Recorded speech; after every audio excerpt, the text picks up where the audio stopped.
Jon, I know how excited you were when this fight got officially announced and put together. I guess now that we're just a couple days out from you getting back into the octagon, what is the feel like for you right now? Oh, man, it feels awesome. I'm just so grateful to be here. I'm glad to be home. The promotion is just so different than it used to be. It's just like, it's really stepped up a notch, man. It's awesome. It's just really great. I'm soaking it all up. I'm trying my best to just enjoy the whole process and just have as much fun with it all as I can. I know that you were kind of looking for like that healthy fear, like a little bit of nerves that maybe weren't there. I wondered if they were there, and then I know she got up there at media day, and you're worried most about the chapstick and how it's looking on your face. So I'm guessing maybe not too much nerves going on right now, but ahead of this fight, heavyweight, the debut, like, is that healthy fear back a little bit? What is it? What? Like that nerves, some of that edge that was kind of missing. Yeah. Yeah. I don't know if it's fear. One of my favorite quotes, is God hasn't given me the spirit of fear, but of power, love, and a sound mind. So I can't say that I'm afraid. I mean, there's some nervousness. Doing media makes you feel a little nervous. You just want to put your best foot forward. Seeing the fans again. Being the kind of center of attention again. Dude, I'm from Albuquerque, and I live a pretty simple lifestyle, shooting guns, hanging out with my dogs, taking care of my family. It's just like, I'm just a low-key guy. So this is like, it's a nice reality check being out here in front of everyone again, and I'm just doing my best with it and trying to have fun with it, share some light and love, and just enjoy the process. For all of us on the outside, like our big questions are right. It's like, how's Jon's body going to hold up at heavyweight? Will he still have the speed and the movement? Will the strength hold up? Can the cardio go 5 rounds? I mean, you've been the one preparing, and do you know the answers to all those questions, or do you not know how it is once you get in the actual octagon? I believe I know the answers to these questions. I feel awesome. I feel like I move really well. I have great pride in my endurance. I do a lot of endurance training, whether I'm on the row machine or in the pool or on the bike or sparring or heavy mitts, jiu-jitsu, jogging. I work really hard. I feel great. Honestly, I feel like a stronger version of myself. I'm not super lean. I don't have a mean six-pack like I used to. That took me a while to get used to, you know what I mean? Like, back in the day, I would judge, like, my fitness level by the way I looked in the mirror. I'm a heavyweight now. That's why my teammates said, Jon, you're a heavyweight now. And it's not about what you look like. It's about how you perform. And I feel like I'm performing really well. I've had some close knockouts this camp, knocking out other people. That's something that never happened in camp in the past. When I decide I want to get guys down to the ground, they go down. I have pretty much a 100% takedown rate in my training right now, and I feel really good. I like it. Get to eat what I want, feel good, you know what I'm saying? Life is good. Nice. The last question for me, I mean, obviously you spent a lot of time fighting the absolute best in the world, right? So I'm just curious, as you break down Ciryl, where does he rank on that scale of best in the world? Like, is he up there as one of the toughest challenges you've ever had, or maybe not? It's hard to say. It's hard to say whether it'd be the toughest challenge or not. I can't predict the future. My first Gulf season fight, I wasn't expecting him to put on the fight he did, and it was an absolute war. I am ready for whatever. I'm ready to dominate, but if I don't dominate and the fight goes 5 rounds, I'm ready to press forward, and I'm ready for a dogfight. I'm ready to bleed and sweat and leave my heart out there.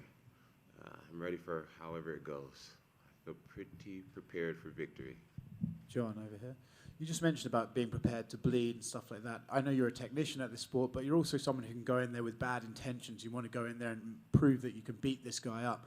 Ciryl talks about this as a sport, as an athletic competition. Do you think when it comes down to it, he just doesn't have some bad intentions in him like you could take in there? Well, I believe that, if I go out there and stand in front of him and let him get into his rhythm, then I'm sure he'd have bad intentions.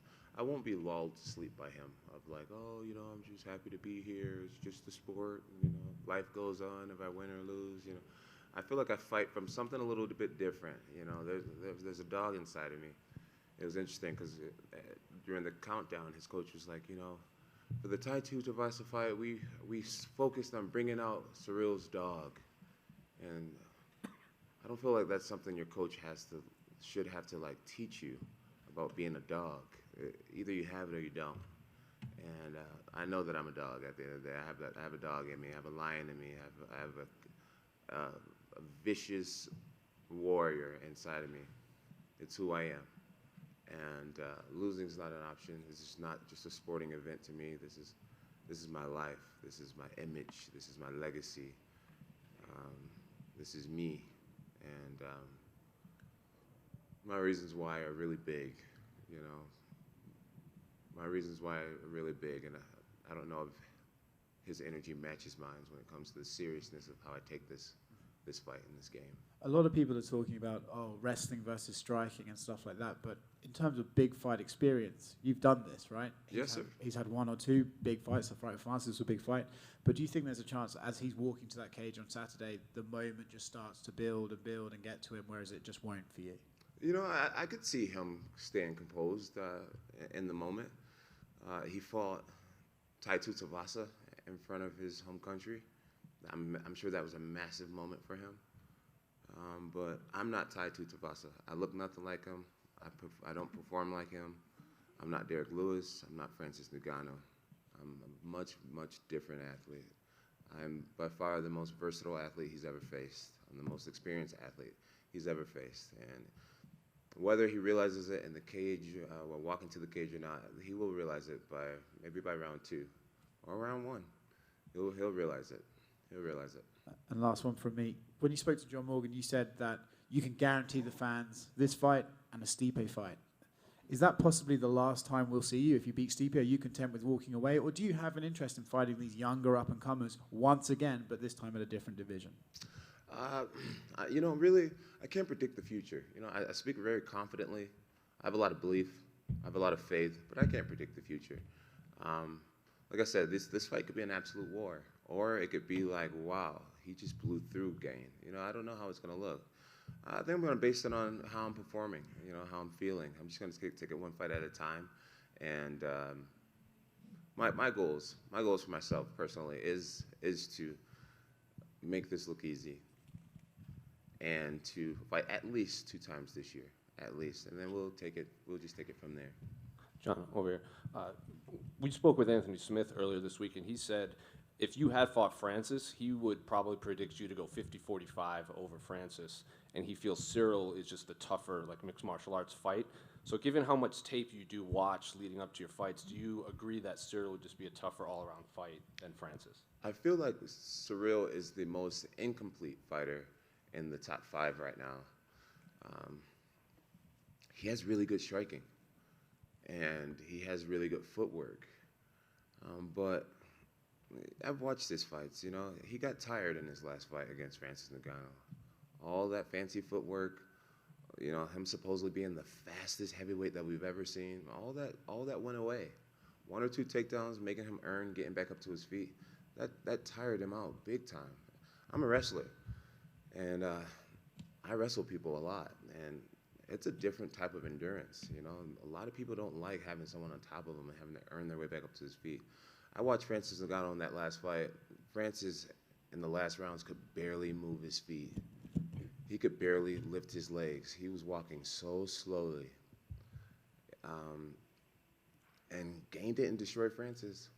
You know what I mean? Francis wins his fights by, like, first round knockout, second round knockout. Francis outworked Ciryl Gane. Ciryl Gane's coach said it himself. Ciryl's talented. Francis is a hard worker. I beat Daniel Cormier. I outworked Daniel Cormier. Daniel's slogan is "Embrace the grind." Daniel Cormier outworked the shit out of Francis. But Francis, the guy who outworked Ciryl Gane, it's like, since when has Francis become a guy who outworks others? His gift is knockout power. He got outworked by Francis. That tells me a lot. That tells me a lot. I watch that fight almost every night, and I just see Francis exhausted, land on top of Ciryl Gane, not even trying to hurt him, just being satisfied being on top. and I saw no offense from the ground. We all know Ciryl has nice ankle locks. Our team worked extensively on ankle lock defense, reversing them. I just don't see Ciryl being able to handle a guy like me. I just can't see it. I respect him. I work very hard. I know I talk confidently, but I respect him so much. And like every opponent, I give it my all. I just don't see myself losing to a guy like Ciryl Gane. Not getting outworked by Francis. I just can't imagine him outworking me and he couldn't outwork Francis. I just can't see that happening. When you went on your layoff, you were the #1 pound-for-pound fighter in the world. That conversation has kind of come up a lot between Volkanovski and Islam, and I feel like there's like a generation of fans that's like, hey, wait, like Jon Jones is fighting in a couple of weeks. Have we forgotten what he's done? Do you think people, like there's a generation that just hasn't seen you fight and maybe they just don't appreciate what you did in the past? Yo, it's wild. The MMA game is wild. I have young men coming up to me. And, Yao Ming? Excuse me? Yao Ming? No, young men. I'd be like, ni hao ma.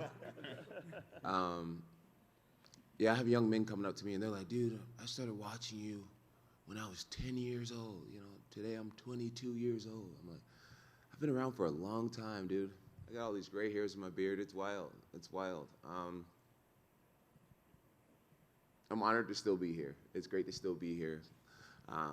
I've been inactive over the last 3 years when it comes to the UFC space. I've been living a total martial arts lifestyle for the very first time in my life, though. You know, in the past, I would mainly train right before fights, and now I have my own team, and they hold me accountable. I have to be there, and so you know, I weight lift 4 days a week. I train 5 days a week. I have multiple practices a day. To get to your question, Volkanovski has been very active, and I do believe that he deserves to be the top fighter in the world, him and Islam. You know, I think Volkanovski kept that title after a loss. Well, he deserves it, man. He's refreshing. He speaks well. His country loves him. He represents the sport well. He can't dance. We established that. I asked him about being able to dance. It's funny. He's like, yeah, I just shadow box. Anyways, I'm fighting to be the greatest fighter ever, not to be the pound-for-pound best right now. We have two different motivations, and I think there's room for both of us at the top. And final one for me, Bo Nickel was in here. He said you guys had a little bit of a wrestling match. And so how'd that go? It wasn't a wrestling match. Bo is young and ambitious, and he's looking for a reason to try to take me down, I'm sure. I'll give him the opportunity if he wants it. But I'm an old man with a lot of tricks. We shook hands, and we kind of got down in a wrestling stance. And I think he was thinking that I was going to let his hand go. And he went to try to grab my leg, and I held his hand and just kind of made him do a really awkward motion. And we both looked at each other, and I just said, I got some tricks now.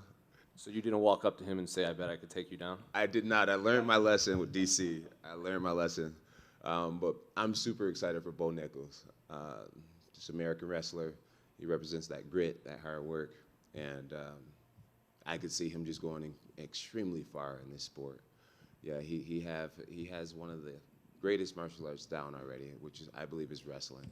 Us wrestlers, we get to dictate the pace of a fight. You know, things get tough on us, we just take it to the ground, and we can also avoid being taken down. We can get back to our feet when we're in trouble. And Bo has that down. I think he's going to do awesome. I'm excited to get to know him better. John, down here to your left, you touched on your weight training, and you brought in Stan, the Rhino, everything for your weight training. Talk to me about that. How was it training with a former Mr. Olympia bodybuilder? What's up, Governor? Where you from? London. London, yeah. How you doing? I'm good. Awesome. Yeah, so I worked out with a guy named Stan Efferdine for a while. They call him White Rhino. He's actually a Las Vegas native. I worked out with a guy, Matt Wiedemer, who was he was a strength and conditioning coach for, I believe, the Browns. The Browns, I believe. Anyways, both of these guys came out to Albuquerque. They lived with me for 9 months. They taught me about lifting hard, lifting heavy. They taught me muscular endurance, which is basically lifting heavy for lots of reps. You see guys often, they'll they'll do whole, they'll do 600-pound deadlift and only be able to lift it once. These guys had me doing things like 500 pounds, for sets of 10, things like that, sets of 8, just really working that muscular endurance. They taught me the importance of eating. You got to eat if you want to gain size. And so just eating rice with eggs in the morning and rice for breakfast, lunch, and dinner, 6 meals a day, 3 protein shakes a day, the importance of sleeping early, staying hydrated, just really living the lifestyle of an athlete. And I think that's why I come into this event with so much confidence. I know you guys haven't seen me in 3 years. I don't post very much about my private life or what I do on a day-to-day basis, but my team see me. They see my workout ethic, and it's really good. I'm really proud of it. I'm very confident. I genuinely believe that if you were to put me in some sort of CrossFit event with all the heavyweights in the UFC, I believe I'd come out in first place. There may be guys that can bench a little more than me, guys that maybe can deadlift a little more than me, guys that can squat more than me, but when it comes to running long distance, running fast, lifting big numbers, having muscular endurance, I believe I'm a total package athlete right now. I'm very, very fit. Like I said, I don't have a six-pack right now, which is something I'm used to going into fight week. But I do not deny my physical fitness right now. I feel better than ever. And you touched on the big 3 lifts there. What were your records, if you could remember, when you were working this? So I ended off training camp bench pressing 315 for 5. Deadlifts is about 640. And my bench is about 500 pounds, maybe 520, somewhere around there. Towards the end, I wasn't going for big numbers. I was just going for explosiveness and muscular endurance. But I've gotten pretty strong over the last 3 years. Final question from me. A lot has been made about this new heavyweight frame that you got. What was the peak weight that you reached during the 3-year hiatus? A few months ago, I got up to about 267, but I felt a little more bloated, and I didn't like my endurance at that weight. I plan on competing right around anywhere between 245 and 250 on fight night with Ciryl Gane. I don't think I need to be overly big in this event. I just need to have the engine to carry me through the event. I have the engine. John, right here. You tweeted out right here. You tweeted out the other day, I feel officially cleared and there will be no asterisk next to my performances anymore. I think I know what you were getting at with that, but for people who are maybe uneducated, can you elaborate? Yeah, so USADA has changed some of the rules regarding picogram levels and what's allowed. And I've come to find out that all my findings were under the new legal limit, meaning that I would have been cleared from every test I've ever taken, and that means a lot to me. I'm grateful to be the athlete who fought the system, who could afford the lawyers and the scientists to prove my innocence. I do believe that I don't know, carry the cross or like took the bullet for the rest of all the young athletes, but I was the first to have to go through it, and people considered me a cheater. And now, if that same rule would have applied back then, it would have never even made the media. It would have never been a deal at all.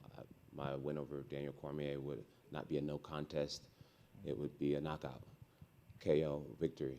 So I'm hoping that with these rule changes, maybe we could go back and make that no contest a win. That would mean a lot to me. I have no ill will towards USADA or anything like that. It was just something that we needed to go through. I was the first one and one of the biggest names to go through it. And I'm glad I did, because some of these younger fighters wouldn't have been able to survive something like that. They would have just been cut or not been able to afford the lawyers or whatever. So I took the bullet for this sport, for Major League Baseball, and I'm glad that fighters in the future get to avoid what I went through. It was hell, being considered a steroid cheat.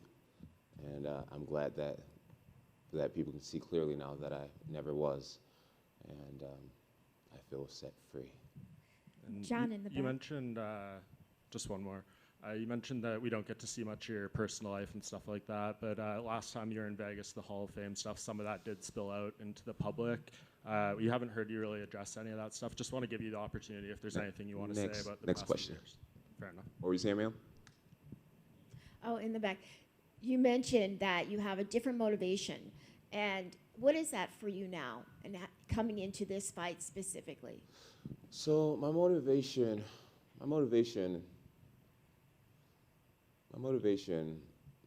is to become the best man that I can be a reflection of God's love and his forgiveness, and ultimately have fans from around the world to see the Christ that's inside of me. None of us are perfect, and we all have ups and downs in life. And I genuinely believe that my imperfection makes me very relatable to a lot of people.